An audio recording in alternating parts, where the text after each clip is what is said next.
everyone. Welcome to another episode of He's Not Wrong, and I'm your host, Chad Dubois. I'm particularly excited for today's episode because General Russel Honoré is a retired three-star Army officer whose name became synonymous with decisive leadership in a crisis. He grew up in Lakeland, Louisiana, the ninth of 12 children, and was commissioned through ROTC after graduating from Southern University. Over a 37-year career, he rose to lieutenant general, serving around the world in line and staff roles that prepared him for the mission that would define his public profile. He ultimately became the 33rd commanding general of 1st U.S. Army at Fort Gillem, Georgia, where his remit covered training, mobilization, and domestic support to civil authorities east of the Mississippi. Most Americans met General Honoré in late August of 2025 when Hurricane Katrina devastated the Gulf Coast and overwhelmed local, state, and federal systems. He was designated to command Joint Task Force Katrina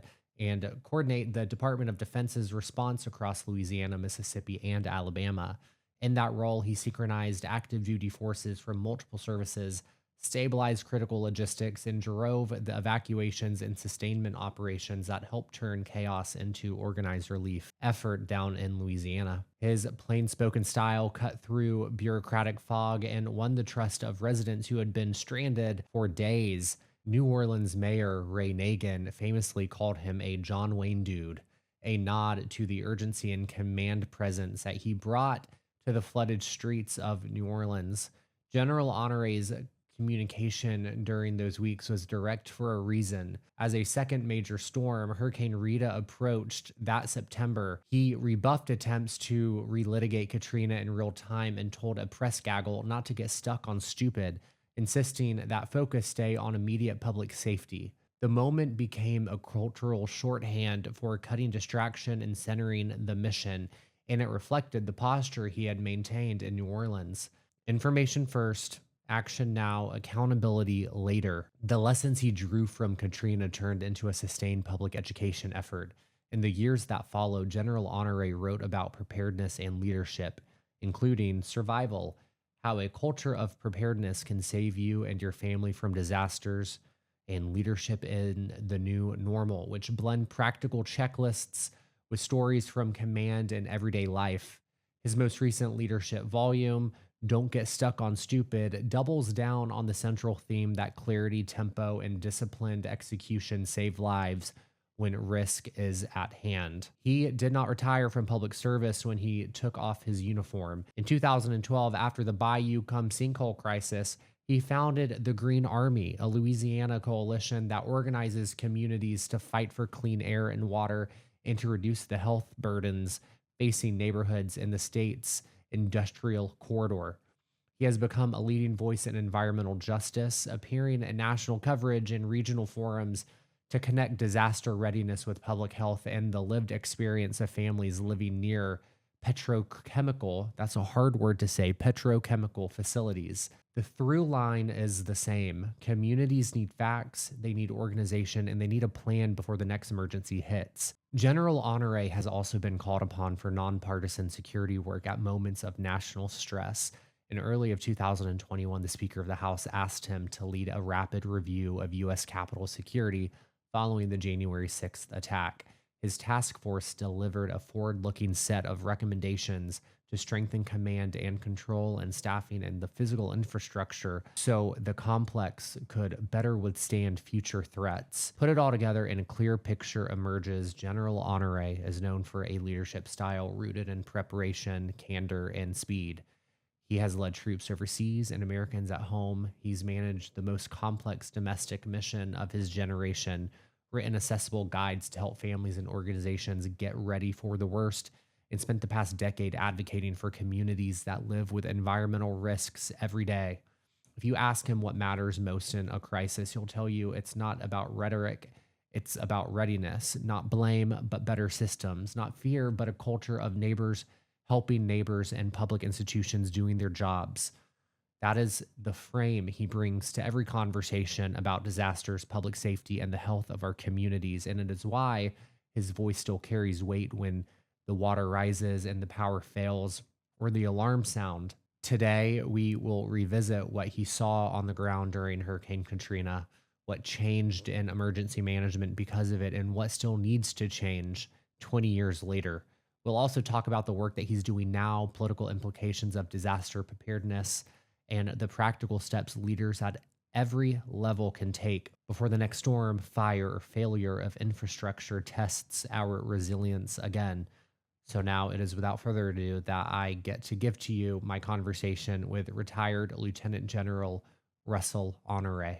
General Honoré, thank you so much for your time and for being here. I want to start with saying that you have a reputation to get people to move into act. And if you look at online discourse and conversation, people love you. They love your style of communication. They love your style of leadership. My dad was deployed on the Gulf Coast shortly after Katrina. My boyfriend's family, they all live in Louisiana. They had a front row seat out watching your leadership in action during that time and the years since. And so I just want to start out by asking, what is it about your style of leadership, about your communication style that resonates with people so well that it clearly gets a message across?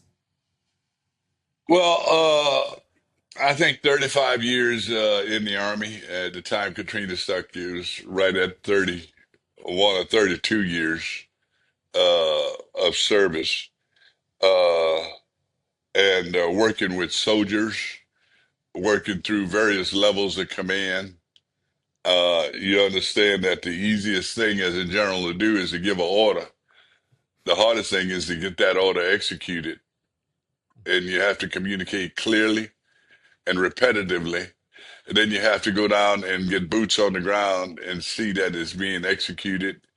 And if not, talk to people on why the mission didn't being accomplished. And you'll find some great feedback from the sergeants on the ground, the people who actually make things happen, and the colonels on why it's not working or what we need to change. So, uh, and to be clear with people and to be receptive to listen to them when they talk to you, because they're the ones actually doing the work. And the easiest thing to do in the Army is to give the order. The hardest thing to do is to see that it's executed. And I think from 37 years experience in the military, it gave me that platform to be able to speak clearly to people.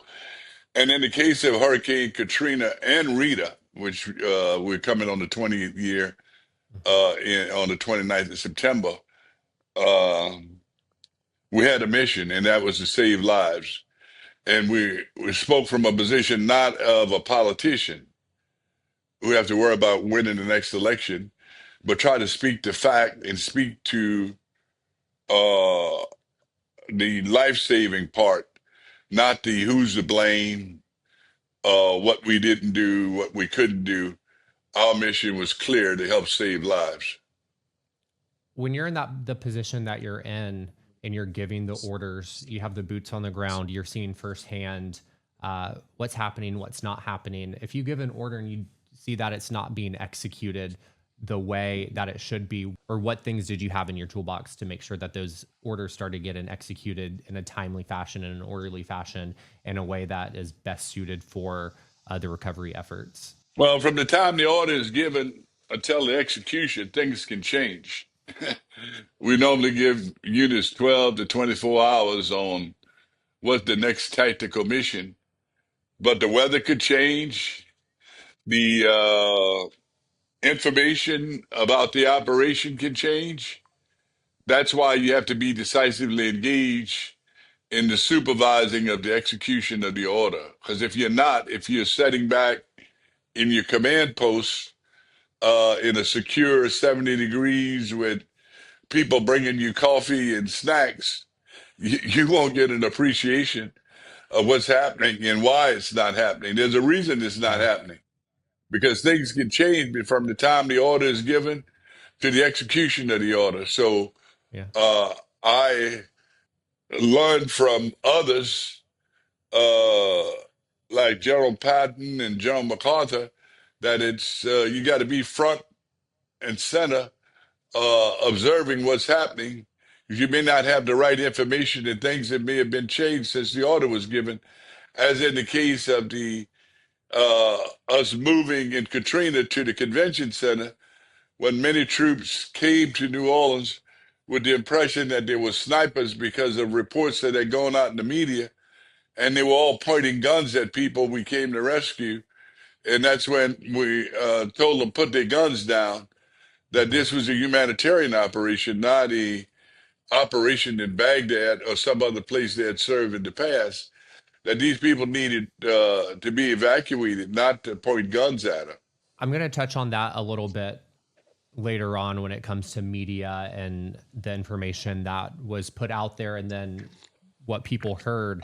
But starting back to people at the convention center, people at the Superdome, being able to have a view of the situation in those places, you come in, the disaster has already started to unfold. Information is coming fast. There's oftentimes little communication between federal, state, and local. How where do you start with the first decision that you have to make? You're looking at everything, you're getting information from all these different places, but you have to start somewhere. Where was that starting point for your decision making process as the leader in the recovery efforts in the humanitarian crisis that was unfolding? Well, to recognize the fact, have an understanding of what your role is as a commander of troops supporting civil authority, is that the people that are actually in charge is the senior elected official in each municipality or parish.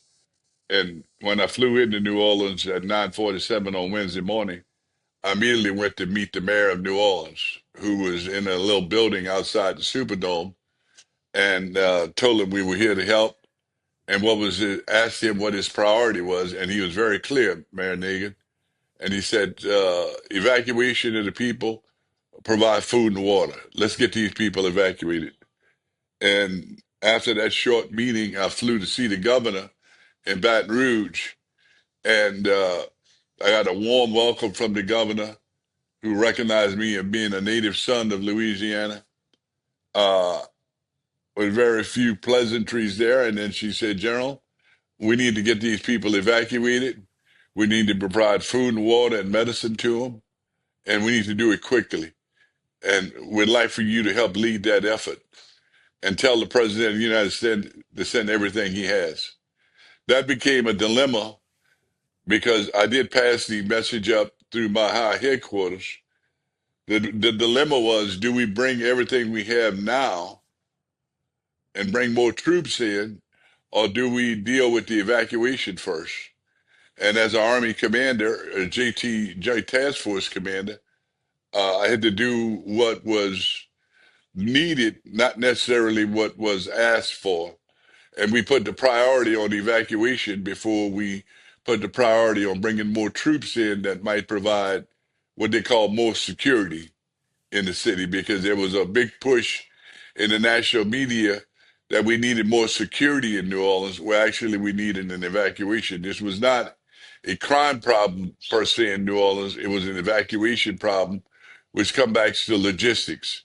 And we are pretty good at that in the Army and the United States military. And that's what we applied, get the evacuation done, and we could sort out these other issues later. That sort of answers the next question that I wanted to ask with the media and the information that they were pushing. Did that misunderstanding, that misrepresentation of the needs at the national media level impact the resources and the way that those were going to come into New Orleans? And from that answer, or from that answer to the last question, I'm kind of hearing that you weren't just fighting against the effects of a natural disaster and environmental issues, you were also fighting against the misinformation that was taking hold in the media. Well, that's a two-part question, because number one, why the buses wasn't there the next day? Because the city was flooded. The city flooded after the hurricane had passed, and they had calm skies. And when the levees broke, it was a game changer. Otherwise, it would have been what we call in the South a normal hurricane. Come, break stuff, wet stuff, and it's gone. Mm-hmm. And people can go back home. But when the levees broke, it was a game changer. And when 80% of the city became underwater, by the time I flew in there Wednesday morning, the big mission was to get the evacuation done. and the focus on the evacuation. So uh, I think that's how I would answer that. The storm created a historical disaster, and it Hmm. was played out on television live because the media had gotten in and they were reporting live off the street, generally around the central business district and in the French Quarter, not necessarily directly from the Superdome or the Convention Center.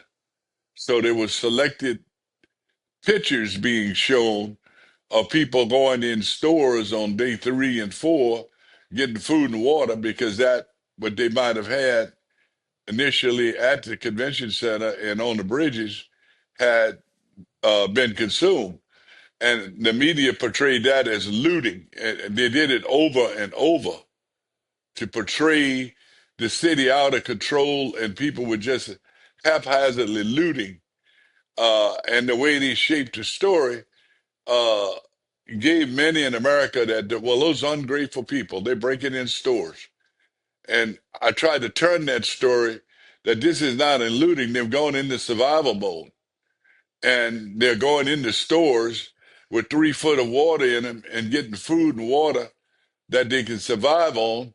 And most of that product will be picked up by scoop loaders and taken to the dump anyhow. But they went into the survival mode as opposed to looting. And that had to be challenged up and down with the media as well as all level of governments, that what they were seeing and portraying as looting was actually the natural human instinct to survive. Back in 2005, I was in fifth grade and I was in Montgomery, Alabama when when the hurricane hit, and I distinctly remember back then the news coverage and the way they were framing the stories, the information that they were putting out there, and it took the better part of 20 years of remembering Katrina, reading, watching as many documentaries as I can to learn about the full picture of the situation.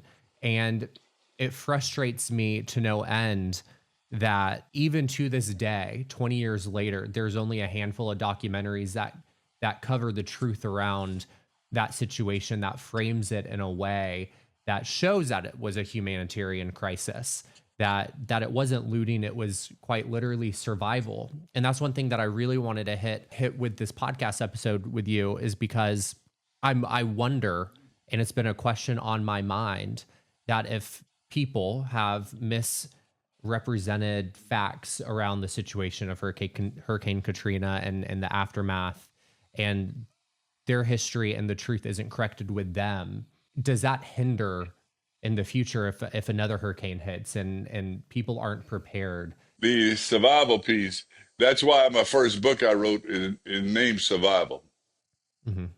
is to speak of it from the perspective that we're going to continue to have disasters and we must be prepared to survive. We must be resilient. We must be prepared. We must evacuate. We must, when we go from response, which is the same in life phase, to recovery and mitigation, that we rebuild better to survive the next disaster that might be equal to or greater than the one we just survived. It also brings to mind a lesson I learned in college from one of my old college professors, Dr. Marshall. And she said, she asked us a question when I was in class at Southern University as a senior in 1970. It was a class on social issues and history, kind of a class, one of them great electives I like to take. And she asked the question about Vietnam. What caused Vietnam? What really is happening in Vietnam at that time? And the war was hot and heavy at that time, with many being killed every day.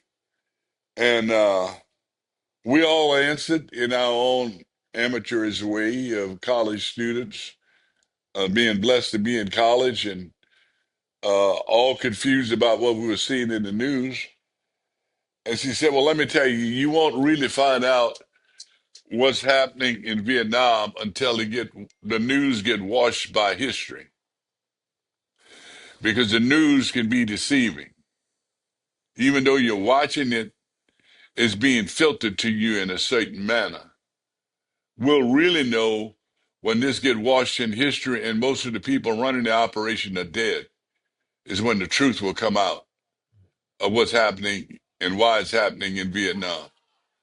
And lo and behold, did that stand up to her prophecy that we'll really know the whole story when those in charge are gone or they have died, and the truth will come out. And I think these recent documentaries, 20 years later, have come close to telling the truth, or the version of the truth where the people get who experienced it get to tell the story. Whereas the initial story was told by reporters who were flown in, well resourced, many of them with an agenda to portray the city as being poor, black, and out of order, looting Hmm. and conducting crimes, which was far from the case what was actually happening.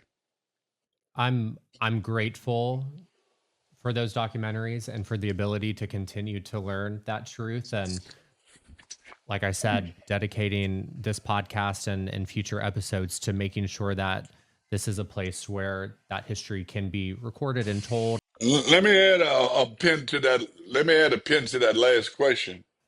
Okay. That politicians are put in a very hard position because they're not just responding to what's happening on the ground. They're trying to respond to propositions that are being put forward from the media, who's Hmm. looking at it from that block of ground they're standing on. And while the media can provide a lot of immediate information, much of it is not corroborated in real time.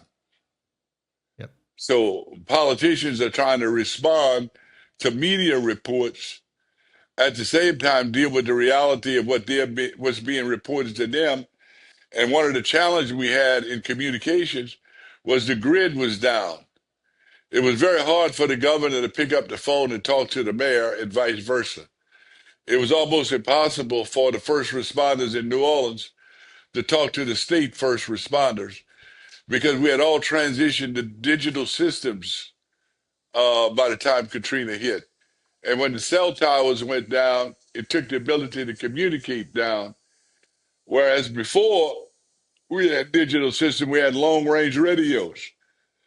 And the big tech gurus told us, hey, get rid of those long range radios. We're going digital. And down to every police car depended on a digital signal to be able to talk. And that broke down the ability to accurately and timely report situations that were happening on the ground. And much of the leadership at state and federal level was watching TV to get an impression of what was really happening, where the reporters had a very narrow view, and they would report sensational things and without going out from a second source to make sure it was absolutely real. And Hmm. that created quite a media buzz that many latched on to until today. There are people with false impression on what was happening in New Orleans. And the documentaries have helped clean some of that up. In the year since Hurricane Katrina, you have and Hurricane Rita, you have done a remarkable job informing people, speaking, writing books, doing a lot of work, as you just talked about a little bit, the preventative side to this, trying to make sure that we're equipped and prepared for the next disaster when that happens. And that kind of leads me into the next topic. Specifically in the year since Katrina, I'm wondering what are the things that you've seen policy wise that you are most proud of, that you have been able to accomplish? Well, the first law to pass after Katrina was the pet law, save pet law. That was the first actual law passed because what unfolded in Katrina is that the nation saw that in many cases pets were left behind. Hmm. And pets were left behind because people were sitting on their roofs. People thought it would be a normal storm. We'll leave the dogs some food and we'll be back in a day or two and reclaim our pets. It also pets were left behind because during the Katrina evacuation, if you went to a government provided resource, they wouldn't let you on an ambulance or a bus with a dog. That was against the rules. You can't have a dog or a cat in the ambulance. And that caused issues, and some people stayed home because they couldn't take their pet. So, believe it or not, it wasn't recovery money passed first. The Senate passed a law that if you're going to do an evacuation, you have to have a plan for the pets. And every evacuation now, if you go to a shelter, you see in Louisiana, you see cages parked there for the animals. Now, what we discovered in New Orleans is some people have some strange pets. Some of them are big old yellow snakes or raccoons. Mhm. It's unbelievable what people show up with. Or pet neutral, you don't know what people are going to show up with. But you got to accommodate everybody. In today's political climate, where we're just seeing cuts left and right, it seems to be that tech motto: break things and then figure out where it breaks and then fix it. And that seems to be the mo for federal dollars going to programs and to FEMA and to disaster recovery. I know we just talked a little bit about things that we're proud of since Hurricane Katrina, things that have taken place, but what are the concerns and what should people be worried about when we see these federal cuts coming down? How does that affect our preparedness? What should we be worried about? And I know that was another two-part question, pretty much. Well, let's speak to the tech bro model. Break everything and let's see what survives. It's total BS. Yep. You can do that when you're dealing with Hmm. chips and algorithms and media, social media. But remember, you can't eat that. You with me? You can't drink it and you can't eat it. That Yep. technology, that technique of breaking it or defunding it and see if the system has the ability to survive is put us less prepared this year than we were last year. Because that tech bro model or Doge model, well, let's take all the money from FEMA and use it for deportation. That's total BS. Matter of fact, the first big money FEMA spent this year was the Department of Homeland Security took over $400 million dollars from FEMA's shelter fund, which it had been appropriated by Congress last year's budget, and to build Alligator Alcatraz, a total misuse of Yep. FEMA money. Uh, and then we've since seen that that thing will be closing, uh, according to a federal judge. Now we'll see if the state of Florida will contest that and get somebody to turn that around. But it was ill conceived, and they used FEMA money to do it. All that is kind of like the tech bro model of going into FEMA and discharging almost a third of the FEMA workers, all of the interns, all the contractors, uh, and people that could early retire. And now we have a third less people working in FEMA than we had a year ago. And they did the same thing with the meteorology and NOAA and oceanic people who do the prediction and the science monitoring of what happened. They went in and unilaterally fired over half of them, and now they've had to go back and try to rehire people to give us the proper predictions in the weather service. And that's their model. Break it, and let's Yep. see how loud the people yell or the government respond, then we can bring it back. In the meantime, we've lost a lot of experienced scientists and engineers and logistics people in FEMA because of this Doge bro technique, like going into a social media, firing everybody, and let's see who we hire back. That because when they did that, it didn't matter. When you do that to FEMA, people may not have food and water 2 days after the disaster, and it's real. And we can see what happened in Texas on the 4th of July flooding, where they were not prepared. They didn't give people proper warning. And then the federal government did not properly prepare because they should have pre-deployed the search and rescue teams in Texas the day before the flood hit. But it didn't happen because of the Secretary of Homeland Security did not approve the contract to send the responders in and to be pre-positioned to go in after the flood because she wanted to approve every contract over $100,000. She also failed to uh, re-engage the contract for FEMA call center. And the first day the call center worked. The second day the contract had expired, and she hadn't signed off on it. So after the first day, the call center didn't work properly, and it took until Monday before the federal search and rescue teams had arrived in Guadalupe Valley. All that goes to show this tech bro break it and let's see what we got to fix doesn't work in real life because those search and rescue team may have made a difference, and the alert system in Texas might have been better prepared to deal with it had they followed the normal protocols going from watch, warning to alert, which they totally disregard. Since that disaster in Texas, you've talked about the need for revamping, changing up the alert system for weather.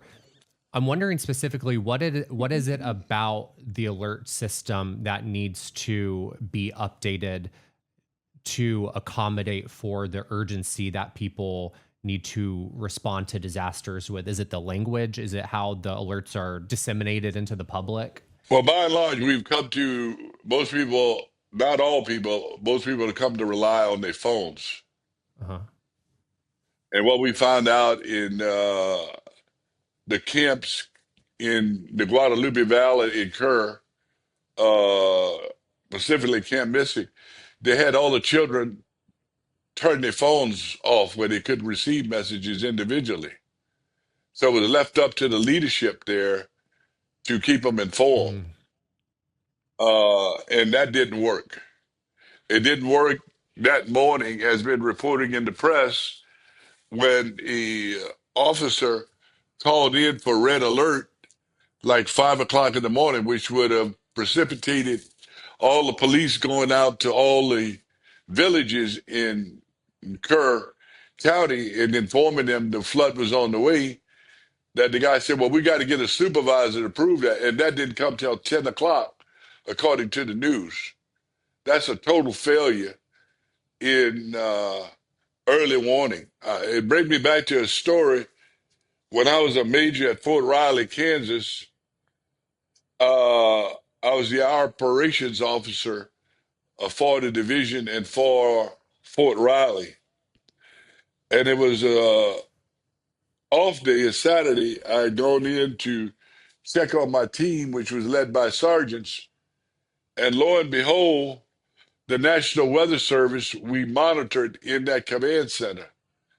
And the National Weather Service for that region said, Fort Riley, there's a tornado headed your way. Give warning. And it specifically mentioned Fort Riley. And I looked at the sergeant and I said, what do we do? He said, well, Major, we blow the horn. I said, well, blow the horn. And he blew the horn. And within 3 minutes, a colonel called me and just wore my butt out for blowing the horn without calling him or the commanding general to let them know why we were blowing the horn. I said, sir, the whole purpose of blowing the horn is to let everybody know to go to shelter. the SOP, standing operating procedure, is we don't call somebody to get permission because you might be out on the golf course, you might be out hunting, Yep. so we can blow the horn. This is the standing operating. We were going to blow the damn horn, and the horn was blown.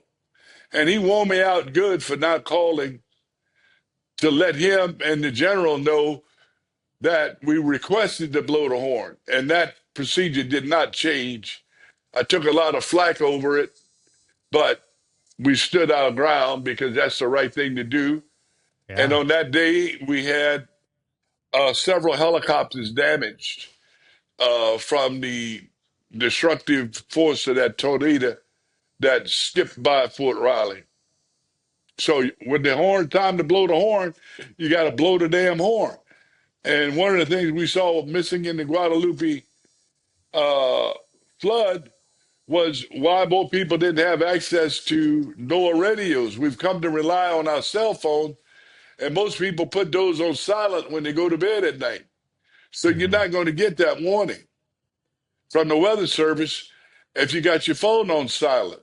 So we need a piece of technology that will override that and let people know that, hey, you're in danger, or you need to have that NOAA radio where you can hear it. So when it go off at night, and sometimes it gives a lot of warnings and you'll be irritated about, but you don't want to miss the one that's relevant to you and your family if there's a tornado or flood or fire coming.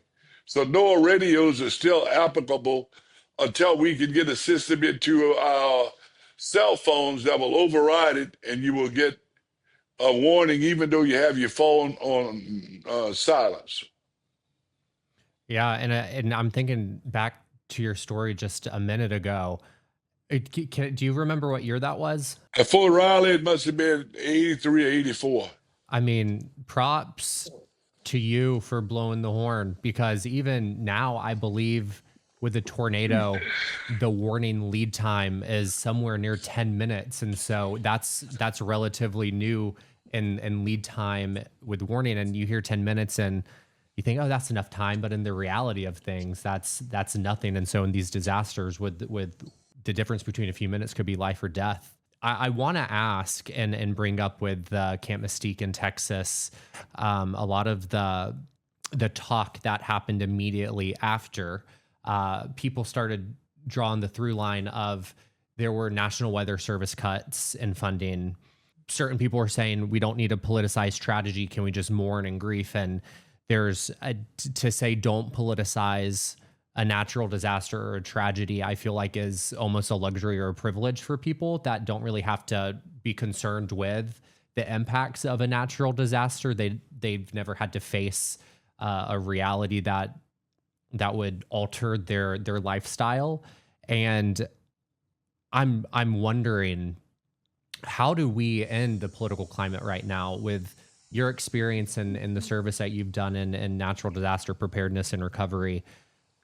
How do we get back to a place where we can have common sense when we vote for an official?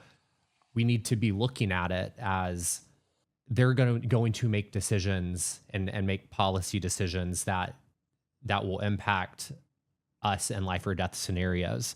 And so I'm just wondering from your perspective, how do we get back to that place and how do we have that conversation? Well, I think what we've got to do is get people to understand that observation I have since moving back to Louisiana after being gone for 40 years and being in the hurricane zone in Baton Rouge is that people spend more time in Louisiana and the Southeastern Conference getting ready for football season than they do for hurricane season.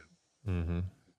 And people expect to be get early warning to get ready, whereas we need to get ready. And September is preparedness month, but you won't hear many programs or public service announcement reminding people that September is preparedness month to be prepared in case you got to evacuate. Uh, be prepared in case you have to shelter in place because of an event. But preparedness start at home, and that is the theme of this year's National Preparedness Conference month, a month you never heard of. We get more advertisement for Halloween and for Son and Daughter Day on social media than we do for Mhm. National Preparedness Month. We've got to go back to what our ancestors did before we had FEMA, in that our ancestors would spend months getting ready for winter. They would can food, vegetables, uh, stock up on certain supplies because there are going to be days when they couldn't move and had to stay inside. That was preparedness. That gave them resilience. But they also know all they could depend on was their neighbors when something happened, because the government would be days getting there because we don't have the communications we have today. The good news is we got the communications we have today, and people will get their phone back on and say, well, okay, we're flooding. Where's the government? As opposed to, what did I do to prepare to make sure I could survive this flood or this fire? And then how can I help my neighbors? That was the culture we came from 2 generations before we had FEMA. The good news, we got FEMA. The concern that we got FEMA is people think that is the answer, Mm. that government will come and save you. Whereas in a real disaster, it's going to take time for the government to get there. Yep. Because if the roads are closed, the rivers are closed, the airports are closed, all the things that we've come accustomed to is not available to us. So the recommendation is preparedness start at home, is that you've got 3 to 5 days supply of food and water where you live. And if you have to evacuate, you take some of that with you. You don't rely on going to a shelter that was open 3 hours ago and expected them to have a 5 course meal for you and a place for you to sleep. Because that shelter was recently open, it may take a day or two before contract meals are brought in. So bring your perishable food with you, bring your medicine, and bring your water with you, because it may take, and bring your baby's formula with you and diapers. But there's an expectation, people now, well, we'll just go to the shelter like we're going on a vacation and they'll have all the services. That's a big disappointment to a lot of people Yep. when they show up at a shelter, because they have to build a capacity to take care of everyone's coming. And that's kind of been built into this culture that if something happened, then the government is going to take care of it. But we first have to take care of ourselves and our families. We are wrapping up the interview with the final few questions. As we near the end of this, I want to ask you about human dignity and what you've learned from Katrina that shapes your perception of dignity. But more specifically, in the 20-year sense, how has that viewpoint shifted for you?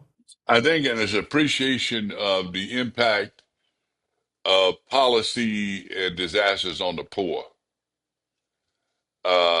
must be highlighted. Hmm. The When it's cold, the poor is colder because their homes are not insulated properly. When it's hot, the same thing can be said. And when it's raining and it's flood, the poor has the more of a probability of being in a position where they may flood sooner, because poor folks are more likely to live in the flood zone than affluent people, and their homes are at elevation not lifted off the ground to survive a flood. So the impact on the poor, and then the perception of the American people of the poor during Katrina really concerned me, because it gave the impression that people came in with their social biases, that this is a bunch of poor black people, so Hmm. they got to be out of control. They're going to be creating crime. They're going to be looting. And many people came in to this storm, Katrina, with that bias. And it played itself out in media real time. And the documentaries have worked to try and fix that perception. But even today, we see uh, a diminishing in the resiliency of those programs that help take care of the poor. We see a reduction in food going to food banks. We see a reduction in money going to SNAP and the Medicaid. And the politicians say, well, they just need to go get a job. Well, if they could get a job, they wouldn't need, if the job was available or if they had the physical ability to go to work, a lot of people on SNAP actually work. A lot of people on Medicaid actually work. Everybody in the tourist industry in these big cities rely on Medicaid because the Hmm. tourist industry don't provide, uh, in most cases, the majority of the cases don't provide medical support. So they have to rely. And the big box stores that many of us go to, most of those people rely on Medicaid. And now the government has come in and said, well, go get a job. We're going to make it harder for you to get Medicaid. We're going to make it harder. It's going to cost more. And it's going to cost you more to get your medicines. And the reason you're on that government program is that you don't make enough money and the company you're working for don't provide health care. I mean, that's the reality of the message we got to take. Yeah. And then if you don't make enough money, you go to the food bank and people were getting 32 pounds of food. Now they're getting 18 pounds because the USDA has stopped sending food to food banks. That's crazy. That's ridiculous. And then the global perspective, we've cut down funding for AIDS program globally, where people got medicines to prevent them from dying for AIDS. And the Doge boys went in and said, no, we're not going to pay for that anymore. That's ridiculous. We're going to stop sending food to people that need it in Sudan and Haiti and Gaza because that's not our job anymore to help feed the poor around the world. One of the things that global communities in need could always rely on was those big sacks of food with USAID, courtesy of the American people. That built goodwill. Yes. Now we're telling them, well, take care of it yourself. That's not our job. And we've decided to take our money and give tax breaks to billionaires and to oligarchs.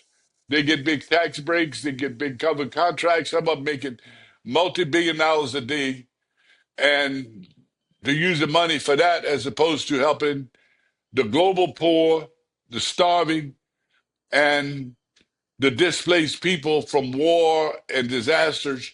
And we're telling our own people who rely on government services, go get a job when they already have a job Hmm. or they're not able to work and they are in jobs that don't provide medical care or a living wage. What is the federal minimum wage right now? I don't think it's gone above 725. Right. You can't live on that. Yeah, no. And the Congress refused to raise it. You can't live on that. Mm-mm. And so we still got people that's getting paid minimum wage and they need those government services. And that's the function of government is to work for the people, not just the oligarchs Yeah. who get big tax breaks and get breaks on buying yachts, get breaks on buying their own airplane. So the oligarchs are living good. Yeah. The poor people are getting poor, and the rich are getting richer. My hope is that with your answer just now, that a conversation, at least start small with the audience of this podcast, a conversation can start occurring, at least in the local and state community in Alabama, about what we can be doing to build up our neighbors and to be there for each other, and the ramifications of the way we vote and the political parties that we swear allegiance to. It's all interconnected, and I really hope that we can start having a serious conversation about the disparities between the classes in America and what we can be doing to support each other and to lift one another up. So that will lead me to my final question, General. I'm just wondering, what is it that you are not wrong about? I'm not wrong about the poor getting poor and the rich getting richer. Yep. I'm not wrong about you preparing to start at home, and you have to prepare your home and your family. I'm not wrong about when you evacuate, you got to check on your neighbor. Hmm. And the reason for that, during Katrina, the people with money left in their cars. The ones that didn't have money went to the shelters of last resort and all got moved to the high-rise interstates once the water came in because they could walk and move or took their family with them. I'm not wrong about the people that died through Katrina. The majority of them were elderly and disabled. I'm not wrong about when we put them in their body bags, they were home alone. That means when the street evacuated, there were people there that couldn't leave because of mobility issues and age.